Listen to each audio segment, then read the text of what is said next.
औज़ुबिल्लाहिमिनश्शैतानिर्रजीम बिस्मिल्लाहिर्रहमानिर्रहीम। अस्सलाम वालेकुम स्टूडेंट्स। आज हम पढ़ने लगे हैं ENG 505 का lesson number 39 acquiring knowledge for L2 use. जब हम किसी लैंग्वेज को कम्प्लीटली सीख चुके होते हैं तो फिर जब हम उसका यूज़ कर रहे होते हैं तो हमें किस तरह का कैसे हमें उसके लिए नॉलेज एक्वायर करने की ज़रूरत होती है। यहाँ पे उन्होंने 2 टाइप की कम्पिटेंस के बारे में बताया, academic competence and interpersonal competence. पहले एकेडमिक कम्पिटेंस को देख लेते हैं। Academic competence is the ability to demonstrate the language knowledge which the learner acquires for some subjects and use it as a medium for developing research. मतलब किसी language के knowledge को जो कि लर्नर ने सीखा है नॉलेज, उसको as a medium of research के लिए उसको एज अ मीडियम यूज़ करना, कोई रिसर्च डेवलप करने के लिए, ये होती है एकेडमिक कम्पिटेंस। अच्छा, इसका जो ज़्यादा फोकस होता है वो वोकेबलरी पे होता है और रीडिंग राइटिंग प्रोसेसेस पे होता है। और अकॉर्डिंग टू डेपर्ना एंड एलियट जो एकेडमिक कम्पिटेंस है वो कंसिस्ट होती है स्किल्स पे, एटीट्यूड पे एंड बिहेवियर पे। अब जो एकेडमिक कम्पिटेंस है वो डेवलप किस तरह से होती है। To develop the academic competence the learner must have the academic self efficacy which is the learner believe that they can accomplish any task successfully. मतलब कि एकेडमिक कम्पिटेंस जो है वो डेवलप करने के लिए लर्नर में सेल्फ एफिकेसी का होना ज़रूरी है, उसमें सेल्फ कॉन्फिडेंस होना चाहिए कि वो किसी भी टास्क को सक्सेसफुली कंप्लीट कर सकता है। दूसरी जो कम्पिटेंस है वो है हमारे पास interpersonal competence. It refer to the learner ability to use the appropriate L2 vocabulary primarily in the face to face interaction with other speaker. अब ये जो इंटरपर्सनल कम्पिटेंस है इसका यूज़ होता है कन्वर्सेशंस में, यानी कन्वर्सेशन के दौरान जो हमने लैंग्वेज सीखी है L2 उसको अप्रोप्रिएटली यूज़ करना, इसको कहते हैं इंटरपर्सनल कम्पिटेंस। इंटरपर्सनल कम्पिटेंस जो है इसके लिए जिस बंदे में यानी ये वाली क्वालिटी होती है, इंटरपर्सनल कम्पिटेंस जिस बंदे में होती है उसमें ये करेक्टरिस्टिक्स होती हैं। They use this awareness to better understand other and adopt their behaviour accordingly. यानी वो कन्वर्सेशन के दौरान जो है अपना मीनिंग सक्सेसफुली कन्वे कर सकता है और दूसरे बंदे की बिहेवियर को भी अडॉप्ट कर सकता है। Interpersonally competent people build nurture strong lasting mutually beneficial relationship. मतलब कि वो नर्चर को भी स्ट्रॉन्गली अडॉप्ट कर सकते हैं, यानी इन्वायरमेंटल फैक्टर्स को वो बंदा जो है वो बेहतर तौर पे समझ सकता है इन्वायरमेंटल फैक्टर को, और इस तरह उसकी जो रिलेशनशिप्स होते हैं कन्वर्सेशन के दौरान वो इजीली बिल्ड हो जाते हैं। Interpersonally competent people resolve conflict in a positive manner. अब उस बंदा ऐसा बंदा जो कि इंटरपर्सनल कम्पिटेंस में जिसके पास ये एबिलिटी है, वो जो कॉन्फ्लिक्ट होता है, जो प्रॉब्लम सॉल्विंग की एबिलिटीज़ होती है, वो प्रॉब्लम को पॉजिटिव वे में ईजिली सॉल्व कर सकता है।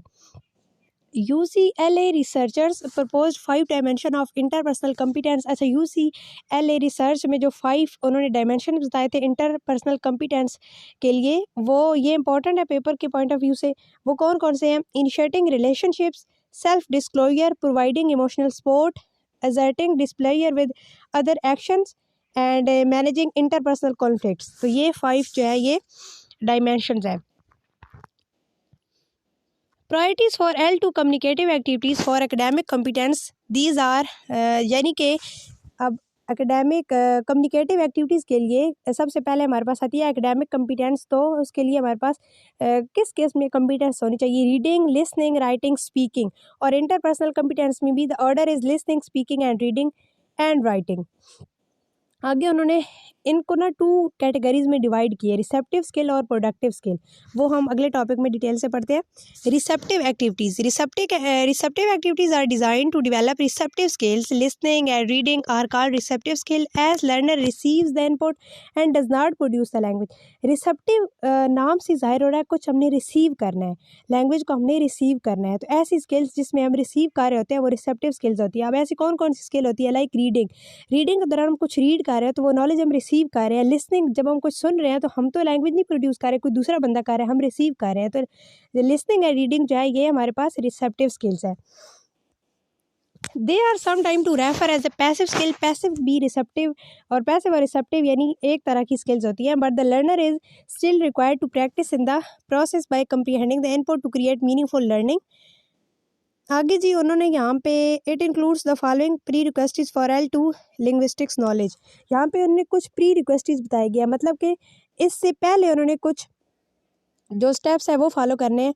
Recognition of the vocabulary of both basic and subject specific items including there meaning, graphic representation etcetera. मतलब अब उन्होंने रिसेप्टिव स्किल डेवलप करने से पहले उन्हें वोकेबलरी की रिकग्निशन होनी चाहिए और कुछ सब्जेक्ट स्पेसिफिक, मतलब अगर वो जो लैंग्वेज लर्निंग है वो बिज़नेस पर्पसेस के लिए कर रहे हैं तो उन्हें बिज़नेस की वोकेबलरी में मास्टर होना चाहिए। इस तरह अगर एकेडमिक पर्पस के लिए कर रहे हैं, किसी यूनिवर्सिटी में एडमिशन लेने के लिए इंग्लिश लर्न की जा रही है, तो हमें एकेडमिक वोकेबलरी पे महारत हासिल होनी चाहिए। तो हमें सब्जेक्ट स्पेसिफिक टर्म्स का पता होना चाहिए। नेक्स्ट है complex sentence structure and punctuation conventions. किसी लैंग्वेज के हमें पंक्चुएशन के बारे में और उसके सेंटेंस स्ट्रक्चर के बारे में इल्म होना चाहिए। Organization of features at the sentence level पे, और नेक्स्ट में उन्होंने बताया कि डिस्कोर्स लेवल पे और टेक्स्ट स्ट्रक्चरिंग के बारे में भी हमें उसके ऑर्गेनाइजेशन के बारे में पता होना चाहिए। For effective communication, listening plays an important role because if listening is not clear, it might lead to the lack of appropriate comprehension on the part of the learner। मतलब कम्युनिकेशन के लिए, successful communication के लिए listening बहुत ज़रूरी है। जब तक हम सुनेंगे नहीं तो हम किसी बंदे को वो बात जब तक हमें समझ नहीं आएगी, सुनेंगे नहीं तो समझ नहीं आएगी, अब समझ नहीं आएगी तो हम सही तरह से उसे आंसर नहीं कर सकेंगे, उससे कम्युनिकेशन नहीं कर सकेंगे। नेक्स्ट आती है जी हमारे पास प्रोडक्टिव एक्टिविटीज़। प्रोडक्टिव भी नाम से ज़ाहिर है, इसमें हमने लैंग्वेज प्रोड्यूस करनी है। Productive activities are designs for the development of productive skill. Speaking and writing are known as productive skill as they produce language. अब स्पीकिंग और राइटिंग जो है ये प्रोडक्टिव स्किल है क्योंकि इनमें लैंग्वेज प्रोड्यूस हो रही होती है। जब हम बोल रहे होते हैं तो हम लैंग्वेज प्रोड्यूस कर रहे होते हैं, जब हम लिख रहे होते हैं तो हम अपने ख्यालात का इजहार कर रहे होते हैं, हम लैंग्वेज प्रोड्यूस कर रहे होते हैं। अब यहाँ पे उन्होंने कुछ फैक्टर्स बताए हुए हैं जो कि स्टेप फॉलो करने हैं before writing.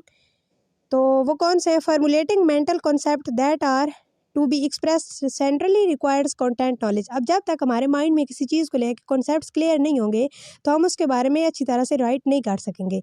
Recognising what content will be relevant for intending readers. मतलब कि हमें लिखते वक्त अपने रीडर्स को अपने माइंड में रखना चाहिए कि हम जिन लोगों के लिए लिख रहे हैं वो कौन है और वो किस तरह की चीज़ें मतलब उन्होंने पढ़नी है, किस तरह के लोगों के लिए हम लिख रहे हैं, तो वो हमें इंटेंटेड मीनिंग तब हम कन्वे कर सकेंगे।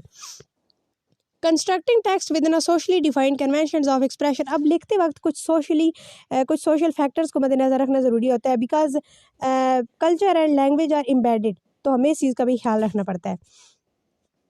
L2 learner use speaking for interpersonal as well as academic or professional processes. It consist of speech act and pragmatic competence. अच्छा, यहाँ पे उन्होंने 2 टर्म्स बताई हैं, speech act and pragmatic competence. Speech act का मतलब होता है कि स्पीकर ने कहा क्या है, यानी कि जो लफ्ज़ बोले गए, और प्रैग्मेटिक्स का मतलब होता है जो उसका मतलब है, जो कि लिसनर ने समझे हैं।